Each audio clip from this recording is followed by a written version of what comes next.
There comes a moment, quiet, still, and almost unnoticeable, when you finally meet the version of yourself you've been pretending not to hear.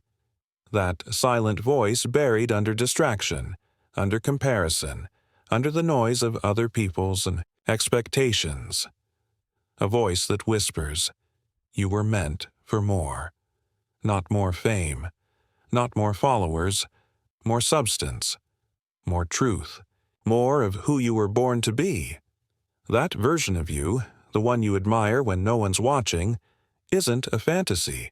It's a memory of who you were before the world told you to play small, before they convinced you that safety was better than significance, that comfort was better than calling, that fitting in was better than becoming. But somewhere deep inside you remember. You remember what it felt like to believe in something. You remember what it felt like to dream without apology. You remember the days when you looked in the mirror and saw potential staring back. Not just pressure, not just problems. That version of you is still there. It never left. It's just waiting for permission, waiting for you to decide. Because transformation never begins outside. It starts in the mind, in the heart, in the small but mighty decision to stop chasing others and start becoming the person you admire. Do you admire courage? Then stop hiding. Do you admire discipline? Then get up tomorrow before you're ready. Do you admire honesty? Then speak truth even when your voice shakes. The people you idolize, the giants you put on pedestals, they were not born with more. They were just willing to become. Think of Edison, alone in a lab, failing 1,000 times so the world could see light. Think of Lincoln, writing speeches by firelight while carrying the weight of a divided nation on his back. Think of Carnegie, not just the man of steel, but the man who forged himself first. From nothing. These weren't men of luck. These were men of decision. They didn't chase admiration. They embodied it. So stop asking, "How do I get people to respect me?" Ask instead, "Am I living in a way that I respect myself?" Respect is not given. It is generated, internally, through action repeated over time. If you want confidence, keep promises to yourself. If you want clarity, remove distractions. If you want power, earn it. Through work, through patience, through sacrifice. This world will give you 10,000 excuses to stay the same, but you don't need another excuse. You need a mirror. You need the fire to look into your own reflection and say, "I will become the person I admire, no matter what it costs." Because here's the truth. You're not tired. You are under-challenged. You are not broken. You are untapped. You are not behind. You are uncommitted to the vision that once woke you up in the middle of the night, that idea that used to make. Your hands shake with excitement. That vision didn't leave you. You just stopped visiting it. You stopped feeding it. You traded it for comfort or convenience or the counterfeit glow of social approval. But what you admire in others, resilience, grace under pressure, unstoppable drive, is already coded into your DNA. It's waiting to be called forward. Don't say, "That's just who they are." Say, "That's who I can become." Because admiration without transformation is just envy in disguise, and envy will rot you. It will steal your days, your focus, your joy. But transformation will resurrect you. It will burn away the lies, the excuses, the victimhood, the comfort zone. It will demand everything from you and give you everything in return. Do you know what's harder than chasing your dream? Living with the regret that you didn't. You think discipline is hard? Try waking up at 50 and realizing you let fear narrate your entire life. You think consistency is hard? Try explaining to your younger self why you abandoned their vision for something more realistic. You admire people who show up no matter what. So become that person. You admire those who speak with clarity. So study the craft. You admire those who walk with quiet confidence. So build it through 1,000 small acts of courage when no one is looking. Because admiration is not about fantasy. It's about blueprint. And every person you look up to is simply holding a mirror, showing you what's possible when belief meets behavior. Think of Walt Disney, a man who was fired for lacking creativity. Think of Oprah, told she'd never succeed on television. Think of Ford, bankrupt 5 times before creating the most efficient industrial system the world had ever seen. These were not anomalies. They were ordinary people with extraordinary commitment. They weren't lucky. They were relentless. They weren't gifted. They were obsessed. They didn't wait for the world to applaud. They became the type of person who didn't need the applause. So today, don't ask for motivation. Don't ask for signs. Look in the mirror and decide. Decide to stop outsourcing your greatness to fate. Decide to stop waiting for someone to pick you. Decide to become the kind of person your future self would thank you for. Start small if you must. Wake up an hour earlier. Say no when you mean no. Say yes when you're terrified. Turn off the phone. Turn on your mind. Feed your body. Feed your spirit. Feed your vision. Because you are not just building habits. You are building a life. A life that aligns with your values. A life that commands respect, not by force, but by example. A life that doesn't just admire greatness, it embodies it. You were not born to chase shadows. You were born to cast them. To step so fully into your power that your presence alone changes the temperature of every room you walk into. To become so clear, so focused, so alive, that people don't just listen to your words. They feel your life. But clarity doesn't come by accident. It doesn't arrive in the mail. It's forged, like steel, in the fire of isolation, through hard questions, long nights, and the courage to face your flaws without flinching. You cannot become the person you admire if you're unwilling to look at yourself honestly. And let me tell you, that's the part most people skip. They'll read books, they'll watch videos, they'll quote great minds, but they won't sit alone in a quiet room and ask, what part of me is standing in the way? Because that's where change happens. In the ugly, in the raw, in the confrontation between who you are and who you know you're meant to be. Are you living by values you admire, or are you drifting, hoping confidence will come without commitment? Are you practicing self-control, or are you letting your impulses decide your identity? You can't admire discipline and then hit snooze every morning. You can't admire leadership and then stay silent when it matters most. You can't admire integrity and then make exceptions when it's inconvenient. That's the internal betrayal that no one sees. But you do, and you feel it, every single time. Because the path to becoming the person you admire isn't found in a motivational quote. It's found in the moment you finally take ownership. Ownership changes everything. When you own your thoughts, you stop blaming others. When you own your time, you stop making excuses. When you own your vision, you stop outsourcing your identity to a job title, a social role, or someone else's approval. Look at the people you admire most. Do you know what they all have in common? They act from vision, not circumstance. They live aligned with purpose, not popularity. They are loyal to their principles, even when it's uncomfortable. And that kind of loyalty to self? It's rare, but it's magnetic. You don't follow those people because they're perfect. You follow them because they are rooted. They know who they are. And when you know who you are, the world begins to follow your lead. But let me be clear. This path is not easy. There is no hack. There is no shortcut to character.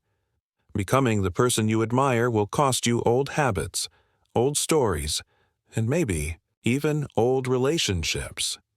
Not because you don't care about them, but because you care more about the person you're becoming. Comfort will tempt you. Distraction will stalk you.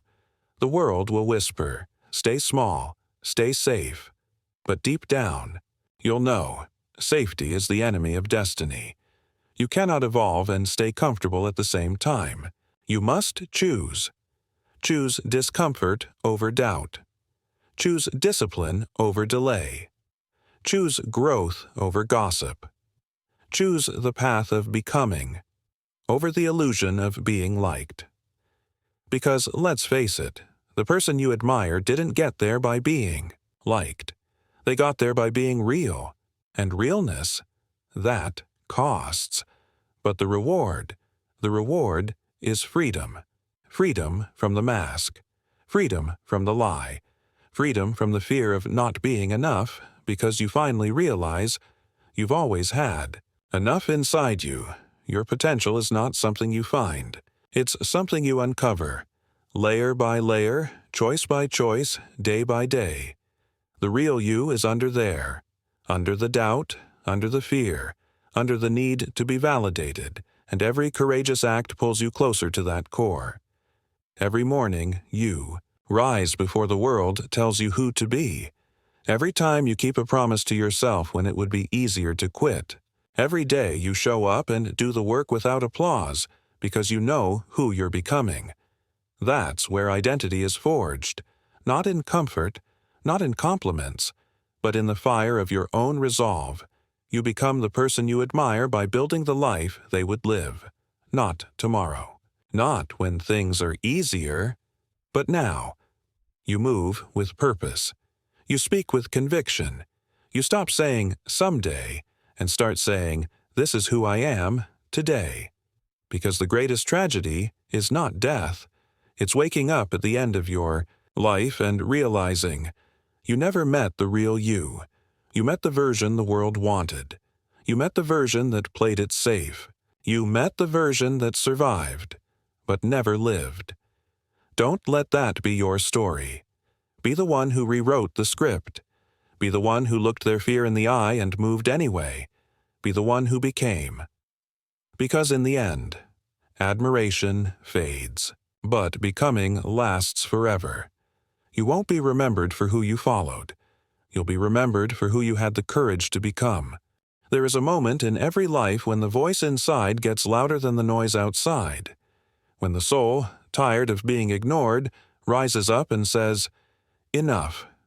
Enough pretending. Enough playing small. Enough dimming your light so others won't feel insecure in your presence." Because the person you admire doesn't shrink. They don't apologize for ambition. They don't wait for permission to lead, to speak, to rise. They own their space. And that kind of presence? It's not arrogance. It's alignment. They are aligned with their values, their vision, their higher self, and you can feel it in the way they walk, the way they breathe, the way they move through the world with intention. You admire them not because they have something you don't, but because something in them awakens something in you. That feeling you get when you see greatness? It's not jealousy, it's recognition. Your spirit is recognizing a reflection of what already exists inside you, dormant, waiting, hungry, to be called forth. That's why you feel that fire, that pull, that ache. Because your highest self is tired of watching you settle. Tired of seeing you stay in rooms where your soul doesn't grow. Tired of watching you survive when you were built to lead. Look, admiration is powerful, but it's only the spark. It's becoming that lights the fire. So, how do you become the person you admire?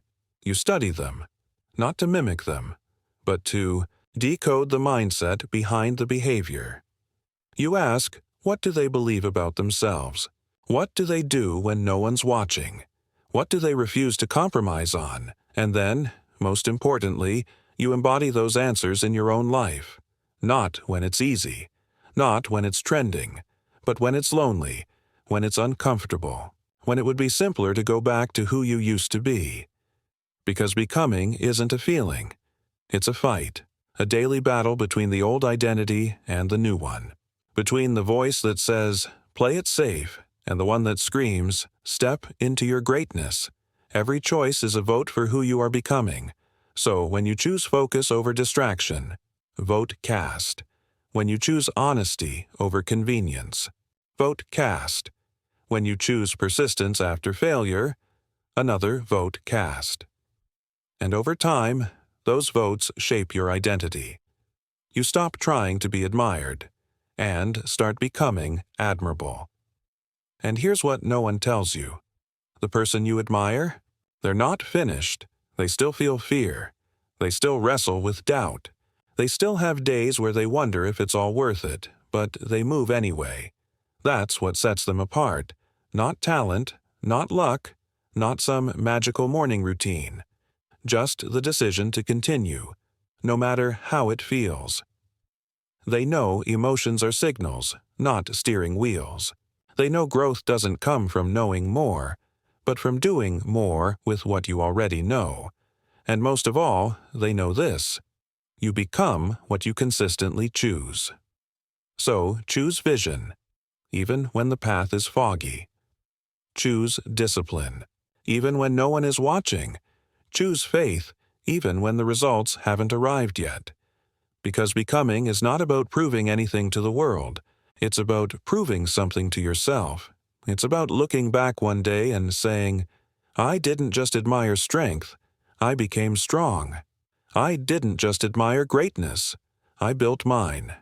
I didn't just clap for others, I showed up for me." That's power. That's legacy. That's transformation. And make no mistake, legacy isn't some far-off thing. It's what you build in the silence, in the early mornings when you rise alone, in the late nights when you choose study over scrolling, in the moments when nobody believes in you, and you show up anyway. That's where the person you admire is forged, not in applause, not in perfection, but in private consistency. Because you will never rise higher in life than the standards you hold yourself to in silence. Raise your standards. Raise your self-respect. Raise your identity. Because you don't get what you wish for. You get what you are willing to become. And becoming, that starts now. Not when you have more time. Not when you feel ready. Not when everything's perfect. But right now, in this breath, in this choice. You have always had the tools. You have always had the calling. You have always had the seed of greatness inside you. You were just waiting for someone to tell you. You don't need permission to become legendary. You just need conviction, and conviction comes when you stop waiting and start becoming. And now we reach the part of the journey that most never dare to enter. The silence before the breakthrough. The moment where it feels like nothing's working, no one sees your efforts, and the world has gone quiet on your dreams. This is where the average turn back. This is where the crowd looks for a new distraction. But this is where the great are born. Because the person you admire didn't rise in applause. They rose in obscurity. They rose when no one was clapping. They rose when the doors didn't open. So they built their own. That silence, that stillness, it's not rejection. It's the cocoon before the wings. It's the pause before the power. It's the test, to see if you truly want this or if you only liked the idea of becoming. Understand this. You are not here to fake greatness.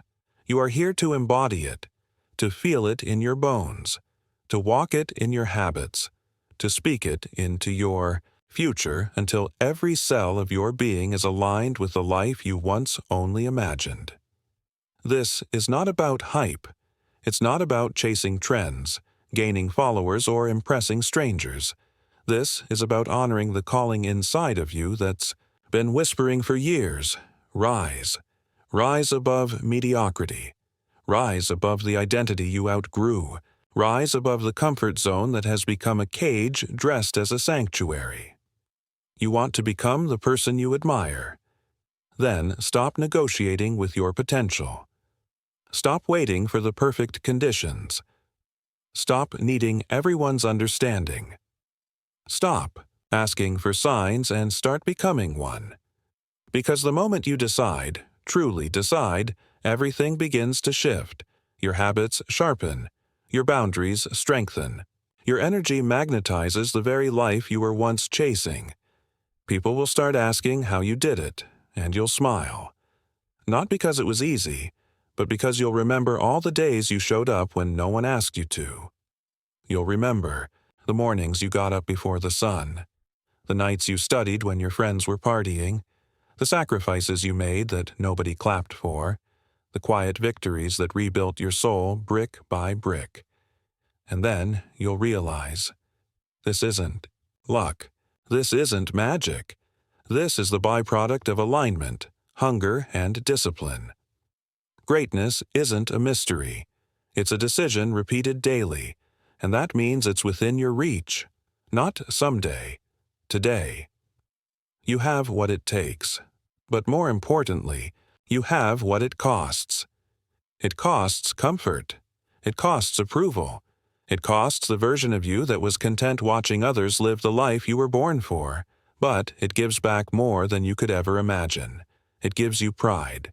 It gives you peace. It gives you the power to look in the mirror and say, I respect the person I've become. And that feeling, that quiet self-respect, that is the greatest wealth of all, because the person you admire isn't a fantasy. They are your future self, screaming through the noise. I'm waiting for you. Step into me. And when you do, when you finally step into that identity, you'll stop being impressed by people you used to idolize, not because they're less, but because you're more certain, more focused, more aligned. You don't just watch the fire anymore. You carry it. You don't just clap for others. You walk beside them. Because now, you're the one being watched. You're the one being studied. You're the one who became what others only talk about, not by chance, but by choice, by showing up, by doing the hard things, by building the habits, the heart, the hunger, by refusing to let fear decide your future. So here's the truth. You don't need another course, another quote, another secret. You just need to choose yourself, without apology, without delay, without waiting for the world to catch up. Because when you do, the doors open, the fog lifts, the world moves. For the one bold enough to move first, and in that moment, everything changes. You go from watching to leading, from admiring to becoming, from questioning to knowing. Not because you followed the map, but because you became the compass. So ask yourself one last time, who do you admire, and now, are you willing to become them? Are you willing to wake up tomorrow and live their life? To think their thoughts? To act with their courage? To build their habits? To hold their standards? To fight their battles? Because when you do, the distance collapses. The gap between you and them disappears. And suddenly, the person you once admired was you all along.